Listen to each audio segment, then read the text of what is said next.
Dobrý deň, vítajte pri mojom dnešnom videu, pri mojom dnešnom čítaní. A ja som si dnes vybrala, mám už tu vybrané kartičky pre vás a vybrala som si dve skupinky. Takže nech sa páči, buď prvá skupinka alebo druhá skupinka. Vyberajte intuitívne a ideme na to.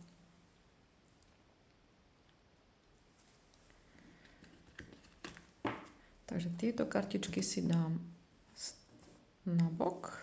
To je druhá skupinka. A ideme na prvú skupinku. Vyberala som z kartičiek archetypov, z kartičiek anielov a predkov, hviezdnych kódov, karty skrytej múdrosti a pomôžem si ešte pri čítaní aj s tarotovými kartičkami. Takže ideme na to. Prvá kartička alebo téma, archetyp, ktorému sa máme venovať, pravdepodobne máme takú dušičku rytiera, čiže vernosť, romantickosť a kavalierstvo, láska a česť nám veľmi veľa hovoria. Ak teda je to ten atribút svetla, to znamená, že budujeme v sebe tú takú romantickosť, lásku a česť. A pokiaľ máme zablokovaného toho rytiera v sebe, tak tam môžeme mať problém.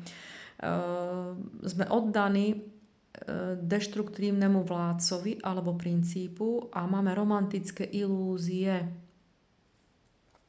Takže na tom bude potrebné pracovať. Prečo? Pretože my nepotrebujeme byť oddaný nejakému deštrukčnému vládcovi alebo princípu a mať romantické ilúzie, ale máme sa ujať vedenia a byť sami sebe autoritou. Súvisí to s ascendentom vstup, to si prečítame, že čo to znamená pre nás. Potrebujeme mať Božiu silu, byť múdrymi. Každodenným tréningom môžeme vypilovať alebo vybrúsiť svoje vlohy a zvýšiť si tak sebavedomie, takže bude to pravdepodobne súvisieť s tým našim sebavedomím. Máme sa starať o svoje telo a nakoniec si prečítame od z kartičky Lemúrie vyváženie sily, že s čím táto téma súvisí. Takže ideme na rytiera. Rytier znamená, je tiež spojovaný s takou eleganciou, sebaobetovaním a ochranou do takých slovných bytiek alebo práca na tom duchovnom raste je skôr zameraná na oddanosti a službe iným. Stieň rytiera sa prejavuje v tom, že ako keby absentuje dôstojnosť a my ako keby máme pocit, že máme byť verní vládcovi nejakému, niekto proste, kto nás manipuluje a princípom. Takže hľadajme vzorec služby ostatným, ktorý osciluje medzi sebaobetovaním a zanedbávaním samých seba. Takže atribútom alebo problém, ktorý tu rieši prvá skupina, je problém sebaobetovania. My máme ísť do vedenia s autoritou, to znamená, my máme byť sami sebe autoritou a táto kartička Pán cez anielov a predkov nám hovorí, nebojme sa ujať vedenia a použiť svoj hlas. Buďme silní. Témou tejto kartičky je, alebo v tarote je to karta Cisár, hovorí, že je to kartička, ktorá predstavuje autoritatívneho muža, ktorý sa nebojí presadzovať zákon. To ovšem neznamená, že by mal byť rozhnevaný alebo šovinistický. Je duchaprítomný, spoľahlivý a ctižiadostivý, čestný muž, ktorý si vydobil svoje miesto v spoločnosti. Pán na tejto karte drží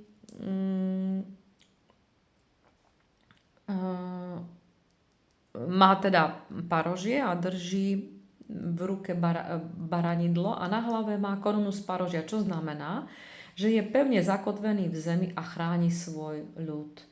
Táto kartička prináša energiu ctižiadostivosti, môže nám ukázať, kde sa skrýva náš potenciál a my teda sa máme vyšvihnúť na profesionálnu úroveň, ale používajme svoju autoritu a kompetencie a ukážme, kto skutočne sme. Takže nie je sebaopätovanie, ale ukázať, kto som ja. Nebáť sa ukázať, kto som ja, čo vo mne je, čo sa vo mne skrýva. Kartička Ascendent hovorí, a výzva tejto kartičky je: vstupné dvere sú len jednou časťou domu. Hľadajme, čo sa skrýva za vonkajšou oponou a nahliadnime do svojho srdca. Ale nepočítajme s tým, že ostatní to dokážu rovnako ako my. Darom naša reputácia sa postupne odvíja od toho, čo robíme, nie ako vyzeráme. Takže pravdepodobne to sebaobetovanie znamená, že sa chceme druhým zapáčiť, ale nie je toto podstatné. Podstatné je to, že sa máme zamerať na predpoklady a postoje, ktoré filtrujeme cez vlastnú skutočnosť. Pozrime sa a uprednostňujme to, čo je pre nás výzvou. Takže skúmajme to, čo projektujeme do sveta a buďme zodpovední za to, ako nás ostatní vnímajú. Ascendent je miestom, kde sa stávame viditeľnými. Ak sme z toho nervózni, hľadajme, čo máme vyliečiť alebo čo potrebujeme posilniť, čo sa týka nášho sebavedomia. Ak teda máme nejaké pocity menej cennosti a tak ďalej, takže pracujme na tom, že postupne sa naša reputácia odvíja nie od toho, ako vyzeráme, ale aký sme sami sebe autoritou. Strážca studne. Táto kartička alebo táto téma je to téma spojenec. Táto kartička Strážca studne nám dáva znamenie, že sa potrebujeme obrátiť do seba a zamerať sa a zamyslieť sa na skutočným zdrojom sily vo svete, ktorou je Božia sila a múdrosť. Takže toto je posolstvo, ktoré hovorí o volaní ku studni. Je to neviditeľná sila. Ale naša vôľa nech sa stane cezo mňa, nech prechádza cezo mňa a je pre najvyššie dobro všetkých a pre správne prepojenie môjho úmyslu. Strážca studne k nám prichádza, aby nám dal najavo, že ako keby sme boli bez energie. Naša vôľa sama o sebe nestačí k tomu, aby sme veci urobili. Pokiaľ máme pocit, že naša cesta nikam nevedie, je to preto, že nás to žiada, aby sme zostali na mieste. Pamätajme si, že posvätný tvorivý zdroj vody v studni je niečo, z čoho sa môžeme my naozaj napiť zhlboka. Božia múdrosť. nás nabáda, aby sme načúvali krásnej hudbe, ktorá znie v našom živote. Ako náhle sa spojíme s touto vyššou mocou, môžeme znova vykročiť posilnení a občerstvení. V tejto chvíli je veľmi dôležité, aby sme znovu nastolili harmóniu vo svojom vzťahu, pretože už nejaký čas nie sme úplne naladení na rovnakú nôtu. Takže skutočná a jediná moc je moc Božia a v tejto chvíli už nepotrebujeme bojovať, ale napíme sa z tejto Božej sily, z tejto múdrosti. Aby sme dokázali byť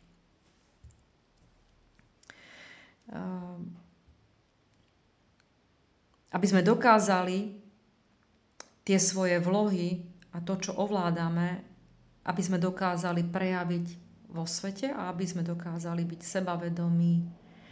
Tiež to zahŕňa prácu na našom tele a vyvážená sila, to si pozrieme neskôr. Takže s čím to umenie byť sám sebou nie kvôli svetu, ale kvôli sebe, aby sme my dokázali ísť do tej vlastnej autority, s čím táto téma môže súvisieť. Samozrejme sme v období transformácie, takže vynárajú sa tu rôzne vnútorné nejaké vzorce, otázky. A prečo sa to takto deje? Pretože nepracujeme s intuíciou. Hej? Ako keby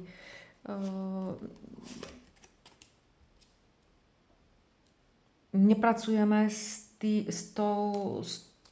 tými našimi magickými vlohami. Hej? Čiže ako keby máme pocit, že sa potrebujeme spoliehať stále na niekoho druhého, ale že tá sila proste je v nás. Určite to súvisí aj so zrkadlením vo vzťahoch. A s tým, že pravdepodobne tie naše rodiny vplývali na to, ako my sa vyvíjame, kto my sme, či nás dokázali nejakým spôsobom oceniť. Takže súvisí to určite s našimi rodinami. Ale my ideme do tej hviezdy. Len naozaj jednajme skutočne tak, a pracujme teda tak na sebe, aby sme mali pred sebou ten čistý papier, aby sme vyčistili všetko to, čo už nám neslúži a išli naozaj do prosperity. To je veľmi dôležité. Takže spoliehame sa na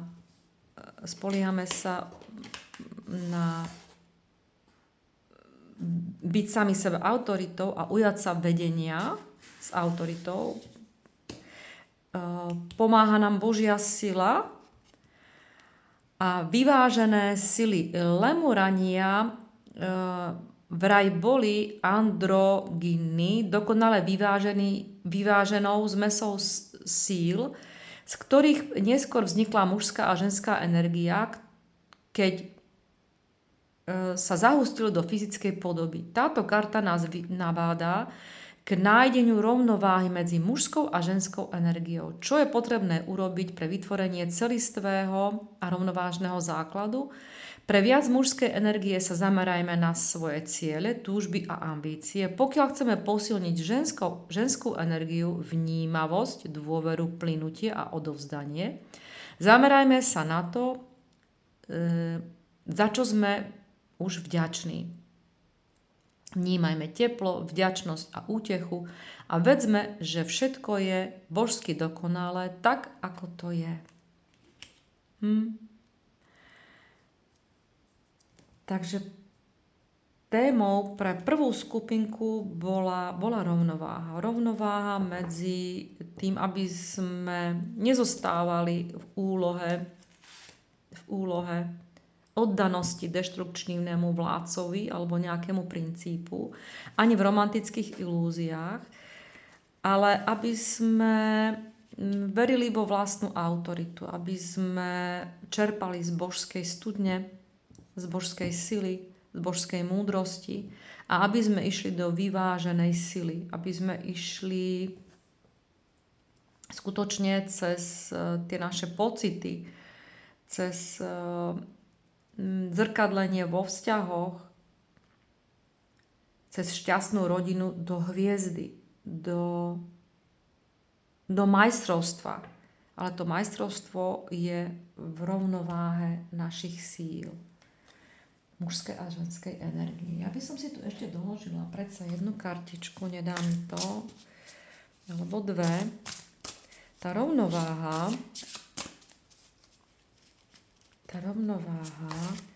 znamená, že sa opierame o bytosti svetla, tak to je krásne,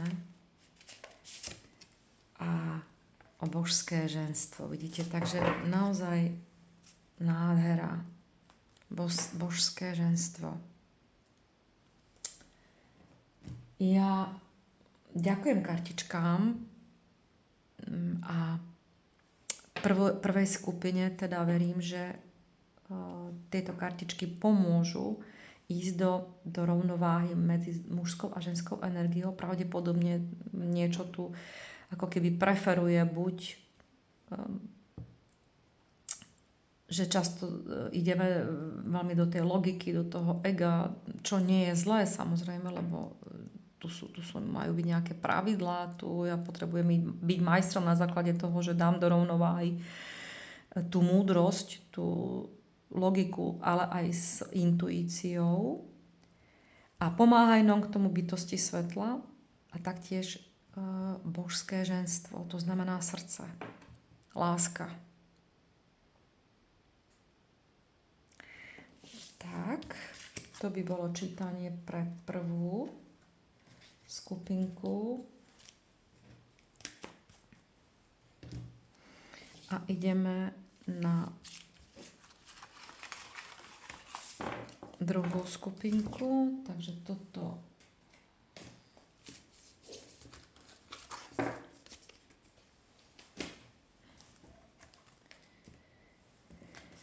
Takže ja už tu vítam druhú skupinku, ktorá si vybrala kartičky Osloboditeľ. Takže oslobodenie seba alebo iných od zastaralých názorov, opustenie negatívnych myšlienkových vzorcov. A pokiaľ nepracujeme takto v tomto svetle, tak môžeme upadať do vnúcovania svojej tyranie tým, o ktorých tvrdíme, že ich oslobodzujeme, ignorovanie rozumných obmedzení. Takže téma osloboditeľa znamená, že my máme nadhľad. Že vieme ako keby máme proste tie schopnosti vidieť za súčasnú situáciu. Súvisí to s kartou koreň. Nechať veci plynúť, prirodzený pohyb, Viečná kráľovná, liečenie, vyliečený liečiteľ, uzdravenie vynikajúco a dovoľme si žiariť. Takže ja by som povedala, že veľmi pekne nadväzujeme na prvú skupinku. Takže pokiaľ si video pozeráte a nevideli ste prvú skupinku, tak pozrite si, pretože tá prvá skupinka hovorí práve o tom očisťovaní tých takých negatívnych atribútov a dostať sa do rovnováhy, aby sme prišli na koreň veci, aby sme dokázali sa uzdraviť a aby sme chápali, že tým, že pozeráme na súčasnú situáciu s nadhľadom, tak dokážeme prísť na koreň veci a dokážeme ísť do prirodzeného pohybu. Osloboditeľ, kartička nám chce povedať a hovorí a pomáha nám oslobodiť sa od tyranie negatívnych myšlienkových vzorcov, názorov zlej výživy, deštrukčných vzťahov alebo závislého chovania, ktoré človek uvalí sám na seba. Takže nemusíme byť charizmatickým vodcom, aby sme mali tento archetyp. Tieňom osloboditeľa je to, že sa vo firemných, politických, náboženských a duchovných vodcov, že sa to môže prejavovať práve v týchto atribútoch, v tomto tieni. Že sú to rôzni vodcovia, ktorí tyranizujú ostatných. Pýtajme sa, či máme v živote dlhodobý vzorec, ktorý by hovoril o nejakej nespravodlivosti, nepriazni a nesprávnych úsudkoch. Hej. Pokiaľ sa to pýtame, tak určite nám pomáha také intuitívne, alebo možno aj pýtať sa nejakých, alebo pozrieť sa za hranicu súčasnej situácie, zvyšovať si vibrácie a sústrediť sa na lásku. Téma jasnovidka hovorí, že jasnovidci sú inteligentní a intuitívni jedinci, ktorí slúžia ako priame kanály pre informácie o tom, čo sa práve deje a čo sa bude diať. Ich energia nespočíva v predpovedaní budúcnosti, ale v tom, aby nám ukázali, ako si máme so svojimi zámermi poradiť, alebo ako máme vytvárať tie svoje zámery. Skutočný jasnovidec nám pomôže uvidieť, že naše zámery sa môžu meniť a preto môžeme meniť celú svoju budúcnosť. Takže smerujme k niečomu výnimočnému, mimoriadnemu a nespúšťajme z očí svoj cieľ. Kartička koreň.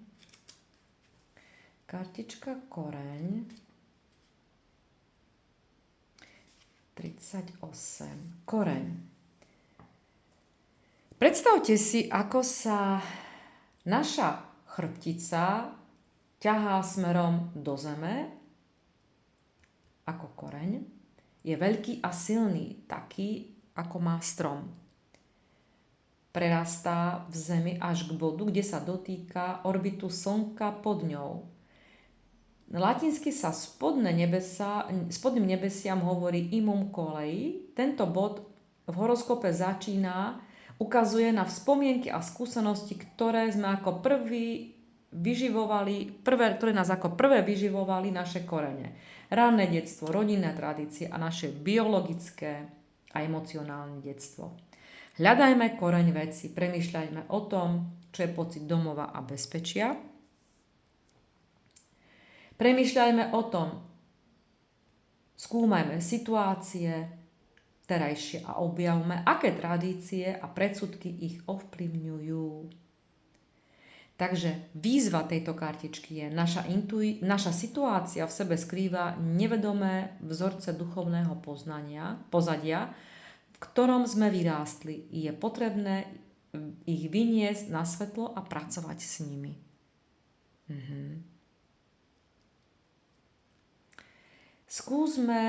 Zapúšťme vlastné korene, vnímajme, ako sa naša chrbtica predĺžuje ako hlboký koreň stromu a preniká do zeme. Vnímajme silu zeme, ktorá skrze nás pulzuje a je pre nás oporou v každej búrke. Úžasné. Takže my sa máme oslobodiť, ale len tak, že vidíme nad súčasnú situáciu, čiže máme nadhľad, ale sme pevne zakorenení v zemi ako tento strom. Riečna kráľovná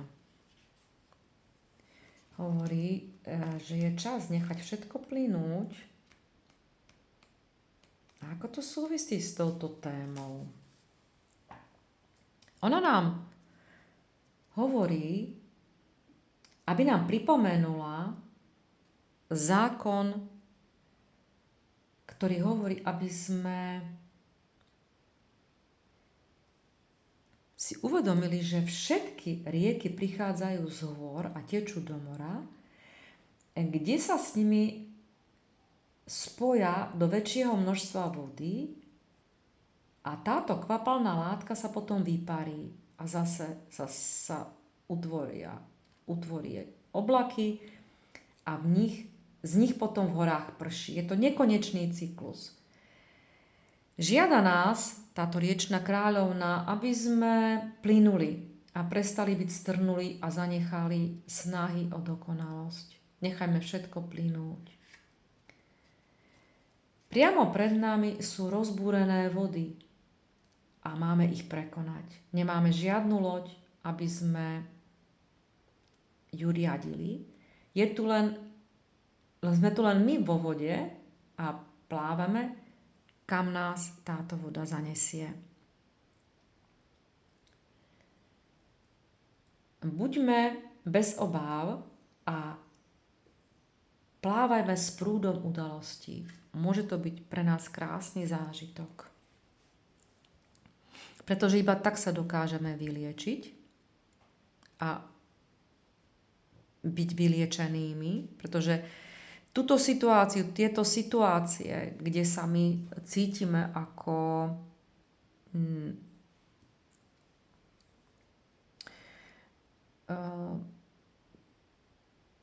že nám vnúcuje niekto nejakú tyraniu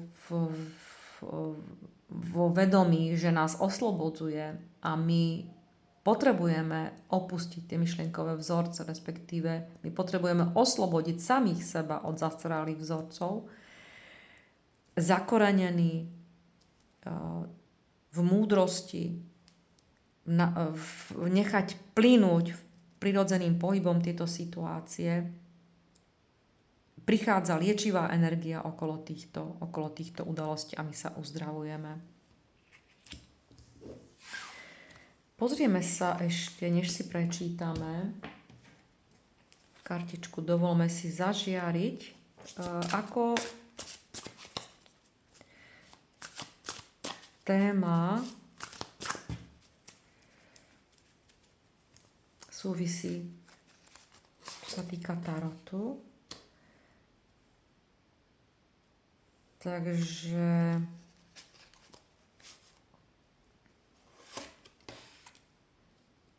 áno, my udávame tón v tom svojom živote, nie rozdávame sa dookola pre všetkých a nesnažíme sa ako keby pomôcť, oslobodzovať všetkých, ale my udávame tón, ako bude vyzerať ten náš život.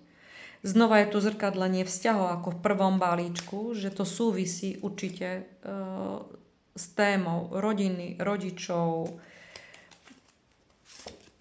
našej zamilovanosti, pretože máme obavy, že keď niečo staré odíde, tak sme z toho smutní, alebo proste obávame sa, že ako keď jej ostrihajú tie vlasy, že Bože, ako budem vyzerať, alebo aké to bude, čiže nebojme sa, pretože ideme do spravodlivosti a ideme do tej zeme, sme zakorenení, teda to je naša obživa, to je náš základ. My vtedy dokážeme zakorenení ísť do tvorby, do spolupráce. Dovoľme si žiariť. Takže karty Lemúrie hovoria, nikto nemôže byť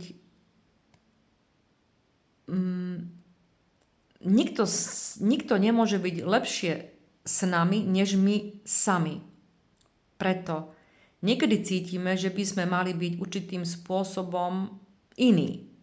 Spôsobom, ktorý nie je v súlade s našim autentickým ja. Obzvlášť pre tých z nás, kto sú prirodzenými darcami, je často potreba obrovské množstvo disciplíny, aby sme robili to, čo chceme, či potrebujeme, namiesto toho, aby sme sa plietli do života ostatných ľudí. Vedzme, že starostlivosť o naše vlastné potreby nikomu neublížuje a naopak vďaka ním budeme môcť viac dávať. Je čas nechať naplno zažiariť naše svetlo a zvýšiť vibrácie tu na Zemi. Sme suverénne bytosti, takže znovu získajme svoje súcitné poslanie a spomeňme si, čo rozžiaruje náš svet. Krásne. A ešte na záver, úplný na záver, je to vlastne o tom, že my naozaj nepotrebujeme oslobodzovať ostatných, ale my zakorenení v tej múdrosti, v tom prirodzenom pohybe, že máme veci voľne plynúť, môžeme zažiariť a naozaj sa potom deje spravodlivosť a rovnováha. A my sme tým mágom, tým strojcom toho svojho života, pretože áno, meditujeme, čiže prepájame zem s nebom, samozrejme v srdci a sme v radosti. Sme v radosti. Takže ja ďakujem kartičkám o napojenie, o čítanie pre druhú skupinu a ja verím, že si dovolíme zažiariť v radosti cez naozaj pochopenie, že sme suverénne bytosti a že potrebujeme sa postarať o vlastné potreby a uvedomiť si, že nikomu tým neubližujeme. Naopak, budeme môcť potom viac dávať. Takže ja ešte raz ďakujem. Ak sa vám čítanie páčilo, dajte mi like, dajte odber, posielajte videjka ďalej a ja sa teším už na ďalšie čítanie. Majte sa krásne. Ahojte.